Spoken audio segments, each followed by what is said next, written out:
Ever feel like you're a hamster on a wheel? You're busy, you're tired, but you're not actually going anywhere. That was me a month ago. I was stuck in a major rut, feeling totally unproductive, unmotivated, and honestly, on the fast track to burnout. My days were pure chaos. I'd collapse into bed at night, feeling like I'd done a million things, but none of them actually mattered, so I decided to run an experiment. I got tired of feeling like a passenger in my own life. I started digging into the daily habits of some of the world's most successful CEOs, people who operate at an insane level of focus. And then for 30 days, I stole 4 of their habits. I had to know, could these tiny little tweaks actually change anything? Well, they did. In this video, I'm breaking down the 4 habits I stole, the exact playbook I followed, and what happened over those 30 days that completely flipped how I think about success. Let's kick it off with the one that lays the groundwork for everything else. The first habit is probably the most important, and it doesn't even happen in the morning. It's all about winning tomorrow, tonight. My old routine was basically to work until I couldn't see straight and then crash, leaving a landmine of decisions for my future, very tired self. What do I wear? What's the one thing I have to get done tomorrow? What's for breakfast? I was starting every single day already behind, drowning in decision fatigue before I was even fully awake. The fix? I stole a strategy from Shark Tank's Barbara Corcoran. She is known for a to-do list system where she identifies the absolute must-dos for the next day. So I created my own little shutdown ritual before closing my laptop. Every night for 30 days, I spent the last 15 minutes of my workday doing 3 simple things. First, I'd look at my messy, overwhelming master list and pull out the 1 to 3 things that would actually move the needle. Those were my new marching orders. Second, I'd handle the small stuff. I laid out my gym clothes. I got the coffee maker ready to go. I packed my lunch. I basically eliminated any and all excuses for the next morning. Third, inspired by former Amex CEO Kenneth Shino, who jots down 3 goals for the next day, I wrote my single top priority on a sticky note and stuck it right on my computer monitor. The first few nights felt a little weird, almost silly. But the effect was immediate. I woke up on day 1, and for the first time and I dashed on single quotes T-no-how-long. I didn't feel that familiar wave of anxiety. I didn't have to think. I just had to do the usual morning chaos in my head. It was quiet. This one habit didn't just organize my schedule. It cleared my mind. It proved that a great morning doesn't start with your alarm clock. It starts the night before. Okay, the second habit is the one you've heard of and probably rolled your eyes at. Waking up ridiculously early. Apple CEO Tim Cook famously gets up before 4 a.m. saying, "The morning is yours." For 30 days, I committed to 5 a.m. and let me be clear. I am not a morning person. The first few days were painful. My bed was practically screaming my name. But I paired this with an immediate, unbreakable rule. Drink a full glass of water before anything else. No phone, no email, just water.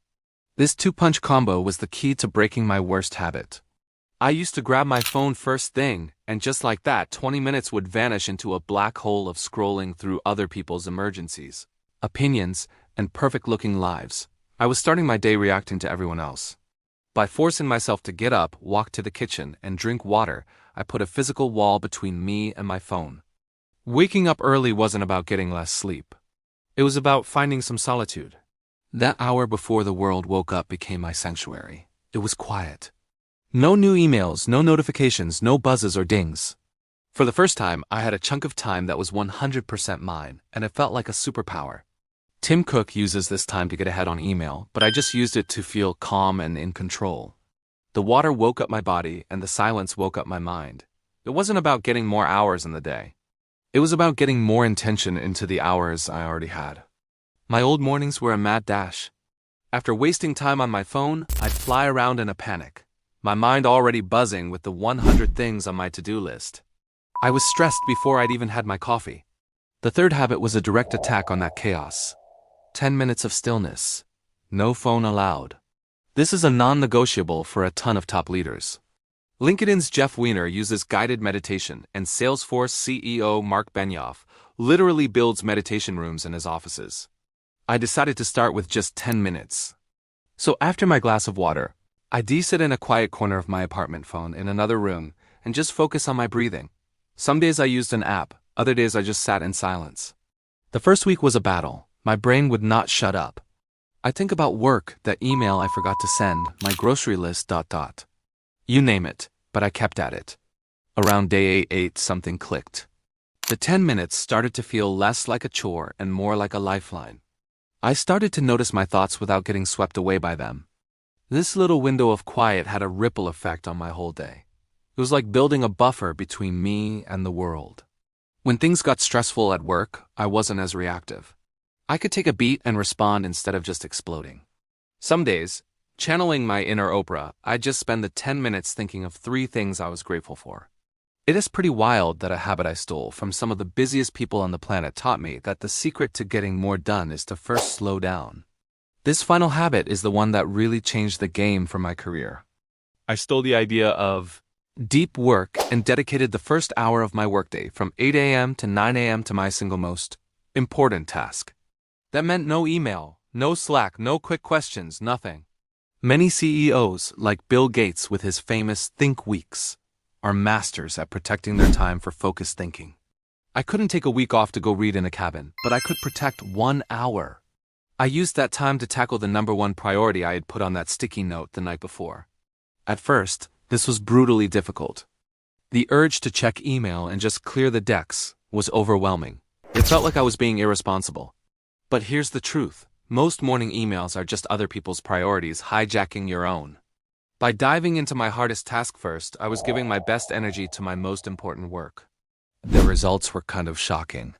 In 1 week, I made more progress on a big project that had been stuck for months than I had in the entire month before. By day 30, I'd finished it. This habit completely rewired my sense of accomplishment. I used to think a successful day was an empty inbox. Now I know it's a day where I made real, meaningful progress on something that mattered. Productivity isn't about doing more. It's about doing more of what counts. So, what really changed in 30 days? Yeah, I was way more productive. I finished that stalled project and was consistently ahead of my deadlines. But the real transformation wasn't on my to-do list. It was in my head. My anxiety just faded. That feeling of waking up with a pit in my stomach was gone. I felt centered, calm, and in control. The frantic, reactive energy that used to run my life was replaced by a quiet confidence. And that led to the biggest shift of all: how I define success. Before, success was always some future destination, a promotion, a bigger salary, a finished project. It was a draining, endless chase. After 30 days, I realized that real success is a process. It's the feeling of winning your morning. It's the quiet satisfaction of knowing you spent your best hours on your best work. It's ending the day tired, but fulfilled. These 4 habits: winning tomorrow tonight, rising early to hydrate, practicing stillness, and protecting that first hour for deep work, they aren't rocket science. But when you put them together, they create a powerful system that lets you take back control of your day. You don't have to be a CEO to use these. You just have to be someone who's tired of spinning their wheels. So here's my challenge to you. Don't try to do all 4 at once. Just steal one. Pick the one that speaks to you the most and commit to it for 1 week. Let me know in the comments which habit you're going to steal. Are you going to start winning tomorrow, tonight? Or are you ready to rise before the sun? I really want to hear about it. And hey, if this was helpful, subscribe and turn on notifications so you don't miss what's next.